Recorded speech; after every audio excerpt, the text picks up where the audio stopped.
Bonjour à toutes et à tous, les amis, on se retrouve pour la review de SmackDown du 26 mai 2023, donc le dernier SmackDown avant Night of Champions qui a lieu cette nuit, pardon, tout à l'heure, à 18 h ou 19 h, je ne sais pas du tout. Mais donc, pour ouvrir le show, donc, on a eu le droit au match pour le titre des États-Unis entre Austin Theory et Sheamus, Sheamus, le Guilty Warrior, le grand requin blanc qui a eu la possibilité de tenter de récupérer le titre des États-Unis. Je crois que dans sa carrière, il l'a déjà remporté. Pour ça, il a récupérer, c'est qu'il l'a déjà remporté plusieurs fois. Donc, est-ce que la WWE sait ce qu'elle fait? Je n'en suis pas certain. Mais ce qui est sûr, c'est que Sheamus est bien.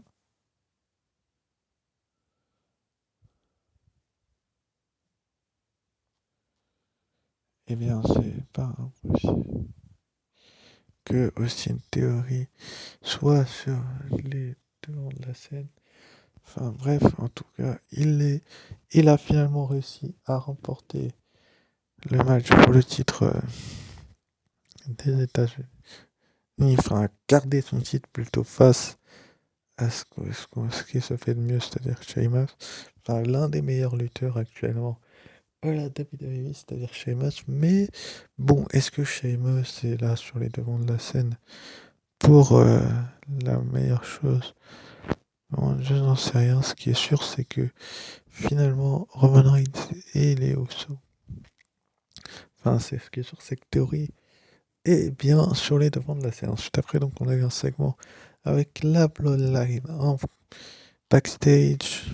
Donc, c'est plutôt une bonne chose que la Bloodline soit mis aussi en avant. Enfin, bref, finalement, on a eu donc un face-à-face entre Jey Uso et Roman Reigns. Je crois que c'est Jay. Non, c'est Jimmy, pardon, mais ils se regardaient fixement. Bon, ils font partie de la même famille, mais on a l'impression que c'est la fin de la Bloodline. Ensuite, après, donc, on a eu le match entre Raquel Rodriguez et Shotzi, donc, face à Bailey et Io Sky.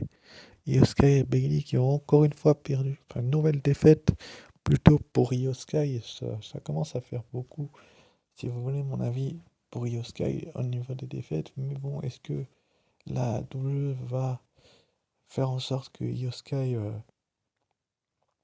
se retourne contre Bailey à un moment donné, étant donné l'absence de Dakota Kai dans les prochains mois? C'est pas improbable hein, que la WWE fasse ça parce qu'on les connaît très bien, ils sont capables de tout et ou de rien, mais bon, la WWE sait ce qu'elle fait et je pense qu'il y a moyen de voir une Dakota Kai et une Io Sky va se retourner contre Bailey. Ensuite, après, donc, on a eu le match entre Cameron Grimes et Ashant Adonis. Donc, Cameron Grimes qui a réussi les débuts victorieux face à Baron Corbin. Pour ceux qui s'en rappellent pas, je crois que c'était il y a de cela 2 semaines. Là, il affronte Ashanti Adonis. Donc, c'était plutôt un match que je pense beaucoup de gens attendaient, mais bon, il n'a pas été aussi bon que les gens l'espéraient parce que je pense que la WWE savait très bien ce qu'elle faisait.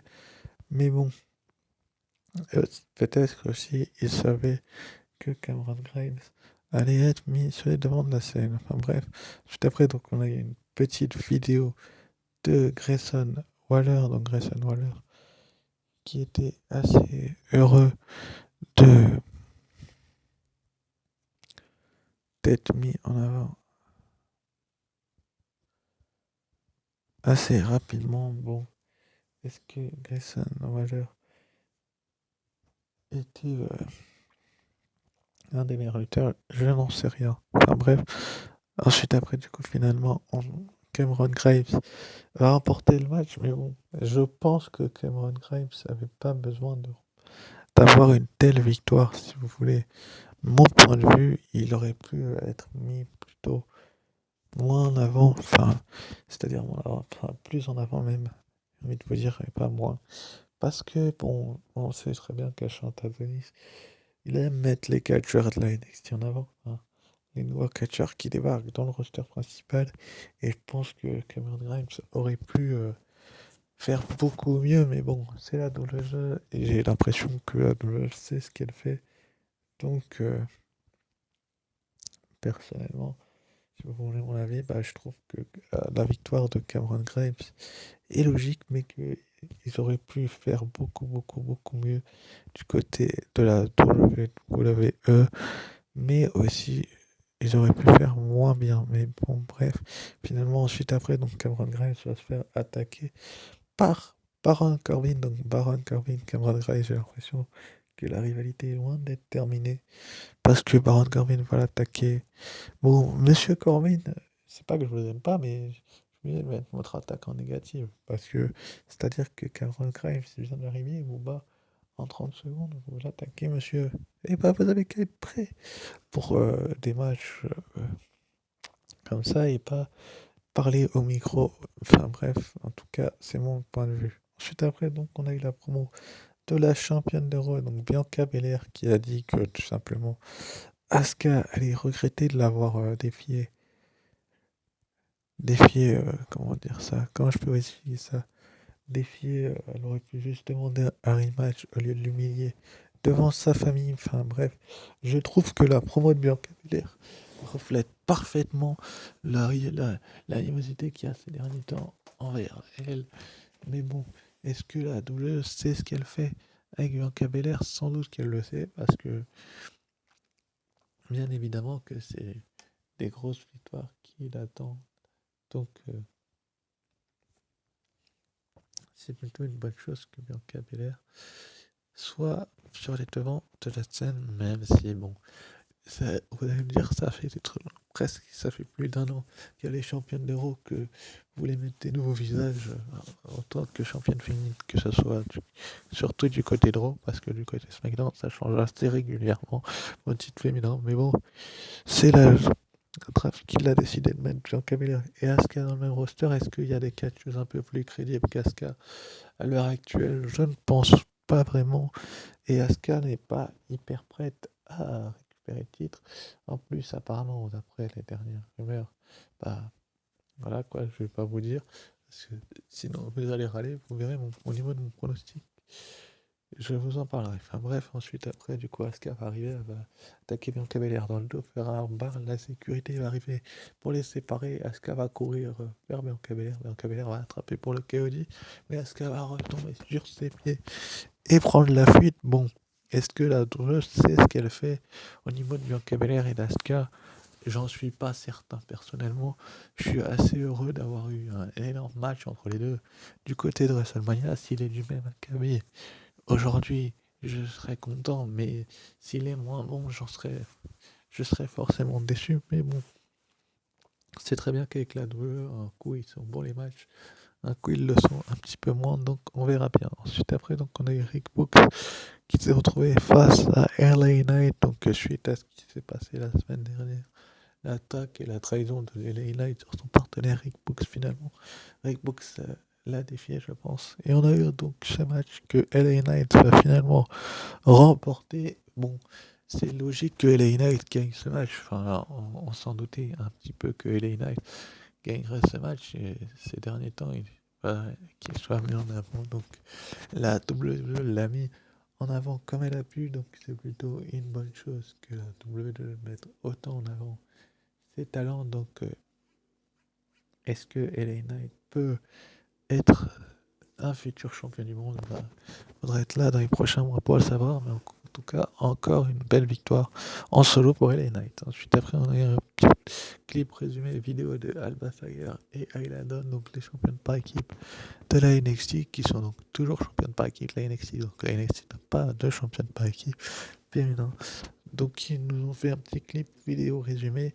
La semaine dernière, elles avaient eu un match qu'elles avaient remporté, donc c'est plutôt une bonne chose. Ensuite après, donc on a eu le match entre AJ Styles et Karrion Kross. Est-ce que AJ Styles est prêt pour son gros match d'aujourd'hui? Je pense qu'il l'est, parce que personnellement, quand on voit les matchs qu'il fait ces derniers temps, on se rend compte qu'il est plus que prêt en fait. C'est-à-dire que on voit que à certains moments, il peut faire des bonnes choses et à d'autres, été moins bonne, mais en tout cas, là, finalement, je crois que c'est avec un style clash ou un Final Forum, et va battre Karrion Cross, alors que Michin va chasser Scarlett Bordeaux des abords du ring, qui a intervenu plusieurs fois durant la rencontre, donc elle équilibre un petit peu le nombre. AJ Styles donc, remporte ce match.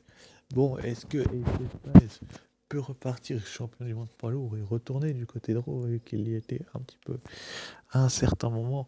Je ne peux pas vous répondre à cette question. Il va falloir que vous suivez ma vidéo pronostic de la nuit des champions pour le savoir, parce que si je vous le dis maintenant, vous allez me dire, mais en fait c'est trop tôt, tu vas faire ta vidéo pronostic un peu plus tard. Donc c'est plutôt une bonne chose que AJ Styles pas de Karrion Cross, parce que peut-être que c'est lui qui, du côté de Money in the Bank, va se diriger vers Roman Reigns. Ça, il n'y a pas d'autre certitude là-dessus. Donc c'est possible que, je vais pas vous le dire parce que je vous le dirai plutôt dans la vidéo pronostic. Au niveau de mon pronostic, et ensuite après, donc du coup, en main event, donc on a eu le segment avec la Bloodline et le Kevin Owens Show. Et donc avec Kevin Owens et Sami Zayn qui avaient invité, je crois, juste Roman Reigns. Finalement, c'est les Usos qui sont arrivés. Bon, il y a eu un petit segment où les 4 hommes et Kevin Owens et Sami Zayn a parlé d'utiliser les Usos. Enfin bref, finalement Roman Reigns est arrivé, enfin une balle générale a du coup éclaté. Solo Sikoa est arrivé, finalement la Bloodline a pris le dessus, donc c'est plutôt une bonne chose. Et donc on nous a annoncé pour la semaine prochaine des combats de qualification pour les monnaies de ladder match LA Knight contre Montez Ford pour le masculin et Zelina Vega contre Lacey Evans pour le féminin. J'ai hâte de voir ces combats de qualification se lancer, parce que ça peut être des matchs que la doueuse et des lutteurs que la doueuse croient en eux, surtout Zelina Vega. Enfin bref, ensuite après, on a aussi appris qu'on aurait la célébration des 1000 jours de règne en tant que champion universel de Roman Reigns. Donc ça fait désormais 1000 jours qu'il est champion universel, enfin ça fera 1000 jours. Il célébrera ça la semaine prochaine, les 1000 jours, donc c'est plutôt une bonne chose. Mais bon, est-ce que on va apprendre à connaître par la même occasion son adversaire pour le Money in the Bank? C'est peut-être un petit peu tôt, mais qui sait, peut-être qu'on va le savoir assez rapidement. Enfin bref, en tout cas, donc la semaine prochaine, combat de qualification pour Money in the Bank, LA Knight, Montez Ford et Zelina Vega, Lacey Evans pour les féminins et masculins. Et donc la célébration de Roman Reigns. Donc pour ce qui est du côté de Raw, on a appris que les combats de qualification débuteraient, on aurait le match pour les titres par équipe. Mais pour ce qui est des combats de qualification, on ne connaît pas les compétiteurs. Je vous dis à très vite pour une nouvelle vidéo pronostic de Night of Champions, dans doute NXT Battle Royale. Sur ce, je vous dis ciao, bye.